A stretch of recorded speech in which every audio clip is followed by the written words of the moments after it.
Signalnya langsung dari orang Binance-nya, jadi nggak usah khawatir. Jadi kalau Sabtu Minggu memang harga pasti ngedrop, tapi Senin sampai Jumat itu harga pasti nge-up.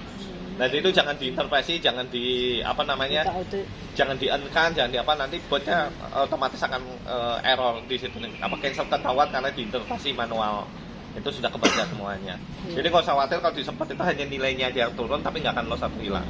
Dan yang kita open ini dapat info langsung dari orang Binance-nya, gitu. Jadi kita tahu token-token akan dinaikkan atau diturunkan.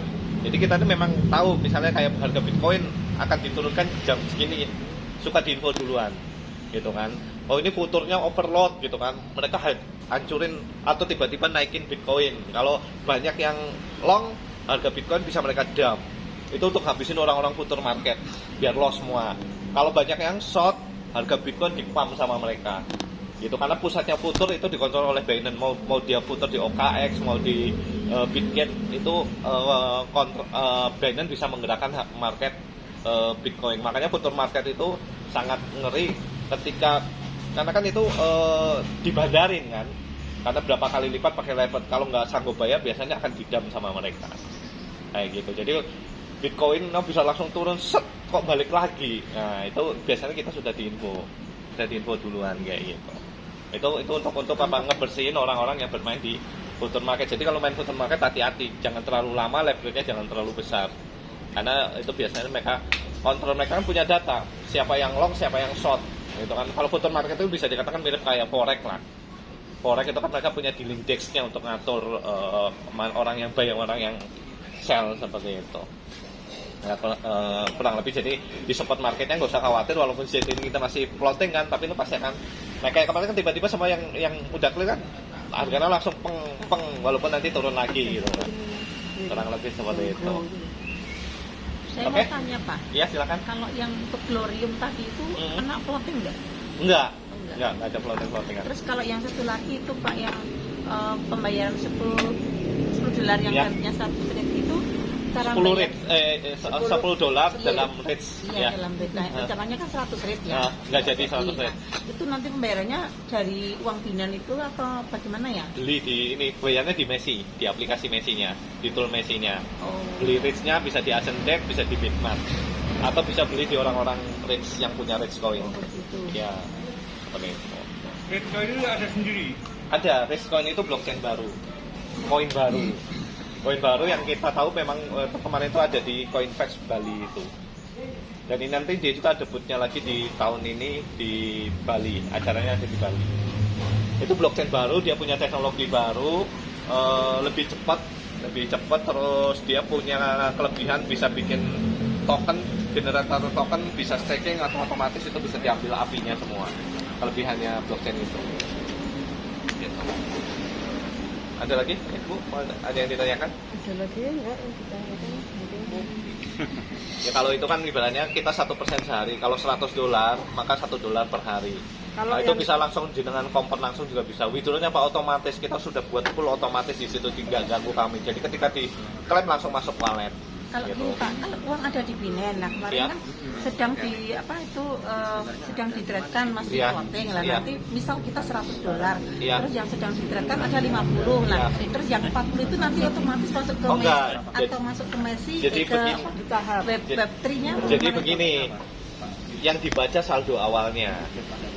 Kalau saldo awal Ibu ada $100, yang akan dicatat nanti di trade Web3 itu tetap $100.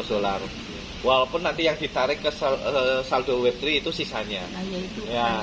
Jadi misalnya uangnya $100, kita mulai nih yang di Web3-nya nanti.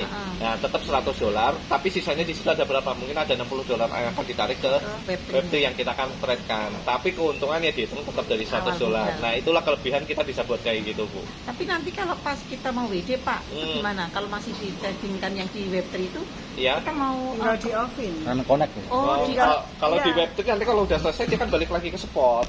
Otomatis gitu. Misalnya kan di Binance itu pengen ngambil duit ya, nah itu berarti di on off-nya itu dimatikan. Nggak usah di on off-kan aja, tapi kalau mau ditarik semua di off-kan. Di off-kan. Tapi kalau mau ditarik sebagian nggak perlu di off-kan.